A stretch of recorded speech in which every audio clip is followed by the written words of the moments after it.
আসসালামু আলাইকুম প্রিয় শিক্ষার্থীরা। এই ভিডিওতে আমরা ক্লাস 9-10 এর ইংরেজি বইয়ের 182 পৃষ্ঠার অ্যাক্টিভিটির মধ্যে যেই কোয়েশ্চেনগুলো দেওয়া আছে প্লাস সি এর মধ্যে যে কোয়েশ্চেনগুলো দেওয়া আছে এগুলোর উত্তর নিয়ে আলোচনা করব, লাইন বাই লাইন অনুবাদ এবং উচ্চারণ সহ। আমাদের আগের ভিডিওটি থেকে সাবস্ক্রাইব করেছে রাফিদ, থ্যাংক ইউ রাফিদ। আমাদের আগের ভিডিওটিতে রবিউল কমেন্ট করেছে, thank you sir, welcome Rabiul. প্রথমে চলো এই কোয়েশ্চেনগুলোর উত্তর দেখে নিই। প্রথম কোয়েশ্চেনটা হলো, what do you mean by renewable energy sources? নবায়নযোগ্য শক্তির উৎস বলতে তুমি কি বোঝো? এর অ্যান্সার হলো, renewable energy sources are those that are constantly and naturally replenished and never run out, such as wind and solar energy. নবায়নযোগ্য শক্তির উৎস হলো সেগুলো যা ক্রমাগত এবং স্বাভাবিকভাবে পূরণ হয় এবং কখনো শেষ হয় না, যেমন বায়ু এবং সৌরশক্তি। এরপর 2 নম্বর question, what are the problems with non renewable energy sources? অনবায়নযোগ্য শক্তির উৎসগুলোর সমস্যাগুলো কি কি? এর অ্যান্সার হলো, non renewable energy sources like fossil fuels are finite will run out, will become too expensive and have direct polluting impacts causing global warming. অনবায়নযোগ্য শক্তির উৎস যেমন জীবাশ্ম জ্বালানি সীমিত এবং শেষ হয়ে যাবে, অত্যন্ত ব্যয়বহুল হয়ে উঠবে এবং বৈশ্বিক উষ্ণায়নের কারণস্বরূপ সরাসরি দূষণকারী প্রভাব ফেলে। এরপর 3 নম্বর, what are the major differences between renewable and non renewable energy sources? নবায়নযোগ্য এবং অনবায়নযোগ্য শক্তির উৎসগুলোর মধ্যে প্রধান পার্থক্যগুলো কি কি? এর অ্যান্সার হলো, renewable sources are naturally replenished and don't run out, while non-renewable sources are finite and will eventually be depleted. Also, non-renewables are generally more polluting. নবায়নযোগ্য উৎসগুলো স্বাভাবিকভাবে পূরণ হয় এবং শেষ হয় না, যেখানে অনবায়নযোগ্য উৎসগুলো সীমিত এবং অবশেষে নিঃশেষ হয়ে যাবে। এছাড়াও অনবায়নযোগ্য উৎসগুলো সাধারণত বেশি দূষণকারী হয়। এরপর এখানে সি এর মধ্যে বলা হয়েছে, which of the renewable energy sources mentioned in the text have you heard of before? One of those resources is used in the Chittagong Hill Tracts CHT to produce electricity. Can you say what it is? Browse the net in groups to find out the answers to the following issues and present them to the class. পাঠ্যে উল্লেখিত নবায়নযোগ্য শক্তির কোন কোন উৎসগুলোর কথা তুমি আগে শুনেছ? পার্বত্য চট্টগ্রামে বিদ্যুৎ উৎপাদনের জন্য সেই সম্পদগুলোর মধ্যে একটি ব্যবহার করা হয়। তুমি কি বলতে পারো সেটি কি?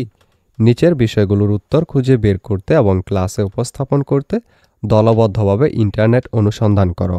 এখানে দেখো এই কোয়েশ্চেনের আন্ডারে আরও 6টা কোয়েশ্চেন দেয়া আছে। প্রথমে চলো এই কোয়েশ্চেনটুকুর উত্তর দেখে নিই, তারপর আমরা এই 6টা কোয়েশ্চেনের উত্তর দেখব। প্রথম অংশটুকুর উত্তর হলো, I have heard of solar energy, wind energy and hydro electric energy before from the text.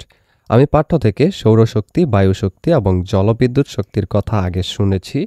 এরপর দ্বিতীয়টুকুর অ্যান্সারটা হলো, the renewable energy resource used in the Chittagong hill tracts CH2 to produce electricity is primarily hydro electric energy.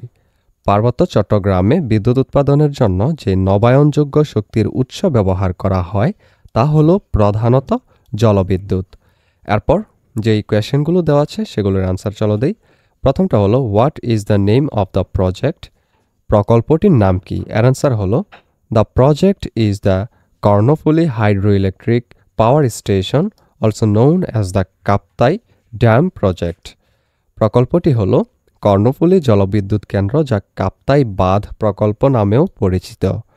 এরপর 2 নম্বর, where in the CHT is the project located? CHT এর কোথায় প্রকল্পটি অবস্থিত? এর আনসার হলো, the project is located at Kaptai in Rangamati district. প্রকল্পটি রাঙ্গামাটি জেলার কাপ্তাইয়ে অবস্থিত। 3 নম্বর কোয়েশ্চেন হলো, when did it start operation? এটি কখন চালু হয়েছিল? Answer, it started operation in 1962 with its first unit. এটি 1962 সালে প্রথম ইউনিট সহ চালু হয়েছিল। 4 নম্বর, how much electricity is being produced from here for the national grid? এখান থেকে জাতীয় গ্রিডের জন্য কতটুকু বিদ্যুৎ উৎপাদন করা হচ্ছে? Answer, it has an installed capacity of around 230 megawatt contributing this power to the national grid. এর স্থাপিত ক্ষমতা প্রায় 230 মেগাওয়াট যা জাতীয় গ্রিডে এই পরিমাণ বিদ্যুৎ সরবরাহ করে। 5 নম্বর, how many units are working there? সেখানে কয়টি ইউনিট কাজ করছে? Answer, there are 5 generating units working there. সেখানে 5টি উৎপাদক ইউনিট কাজ করছে।